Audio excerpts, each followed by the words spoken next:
Ah, well, speaking of housework, how about finding some simple ways to keep your family eating healthy, home-cooked meals, and making it simple? Sounds fabulous, right? Well, joining us now is Amanda Thomas, who's with Moxie Girls, which is a company that will help you get your life organized, right? Yep. And also calls herself, I love this, the stress reliever expert. So, Amanda, thanks for joining us. Oh, you're welcome. Thank you. So when it comes to meal planning, a week's worth of meal, you know, you're working full-time, you have kids, you have a household, so what do we need to do to successfully complete feeding our family home-cooked meals for the week? Yeah, well, the key is going to be planning and organization. It may seem like a little overwhelming in the beginning because if you're not doing your meal planning right now, it can be a little bit much.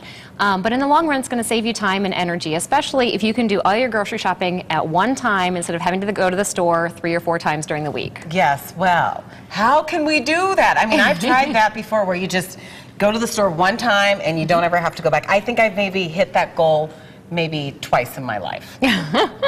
Well, it goes back to the planning. So we have our little worksheet here. This is what I use. Yeah. Okay. And this is available on the Moxie Girl website for download. But there are on some of the recipe sites like allrecipes.com, there are programs that also have this, as well as you can just tap the recipe you want to use and it'll put your grocery list in it for you. Okay, I like that. Yeah, I know this is a worksheet that people can get, but one of the things when it comes to planning is that you're saying that we need to do this every week. We commit to saying, okay, I'm going to sit down and I'm going to plan my family's week's worth of meals. And so utilize some of those websites out there. Like I think there's allrecipe.com. There's food.com. Or if you have all your recipe books, like you said, it's getting in that routine of doing it at the same time every week. It's going to be a lot easier to do, a lot easier to remember. If you use your own recipe books, I like to use little post-it notes and mark the ones that we like. Don't be afraid to write in your recipe books too. That way you know if you or somebody else in your family doesn't like the meal, because you won't remember 2 months from now. Exactly, that's true. Actually, you won't even remember 15 minutes from now. But so when you sit down, you plan all your meals, wherever your sources are for getting your recipes, you write that down. So when it comes to writing a grocery list, you had some really good strategies there. First thing is write it in the order that you're going to be going around the store. So have it by categories. Usually when you walk into the store, the first thing you see are the fruits and vegetables. So on your list, put your fruits and vegetables first, and make sure you get all of them before you move on to the next part of the store. If you create your list like that, it's going to be a lot easier, and you won't have to run around the store in circles. That's true. And also maybe go to the same store that you know how it's laid out. Unless you go to like a place like Costco where they always change things. Okay, so you've got your list, you've got your strategy.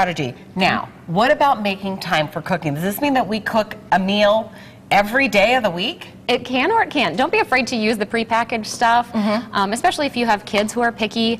Make life as easy on yourself as possible. So without taking away the nutritional value, right? Absolutely. So the vegetable broth, another kind of prepackaged but natural. To figure out your grocery list, going back to that, it's if you keep things in clear containers, you're going to know what you need easier. And then when you go to prep things, you can do it all at once. You can cut all your vegetables, you can buy the prepackaged or pre-sliced things. Make it as easy on yourself as possible, knowing how much time you have in the day to be able to do it. Right, exactly. So when it comes to planning meals, I know one of the things that you said was, if you work full-time, you don't have time to be putting a meal together when you're getting home at 6:30 at night. So you're saying prepare ahead of time. So do that grocery shopping, only make one trip, and also in addition to that, cook your meals ahead of time. You can always chop your onions on the weekend and just keep them in little containers like this. Chop your vegetables so they're ready to go, or even buy the ones that are microwave steamers. So these you throw in the microwave for 3 minutes, and you have broccoli ready. Now, being that I'm the smart shopper, it may cost you a little bit more money, but you have to weigh the time versus the benefit. Right, exactly. So I love that. Well, Amanda, some really good tips there. I wish we could have you talk a little bit more about those tips. But can I show this one real quick thing? Amanda, this is how I met Amanda. She showed us how to fold a T-shirt. I don't know if you can do this in about 15 seconds, that'd be great. It's supposed to be 2 seconds. Well, while you do that, I'm going to just say, if you want to find her little worksheet on planning your meals, just go to our website, abc15.com, and click on the Lifestyle tab. Ready? Okay, let's do this. She's going to show you how to fold a T-shirt in like 12 seconds. Look at that. Perfect. I love it. Okay, that's just a really cool tip. Anyways, there you go. Thanks, Amanda. Thank you.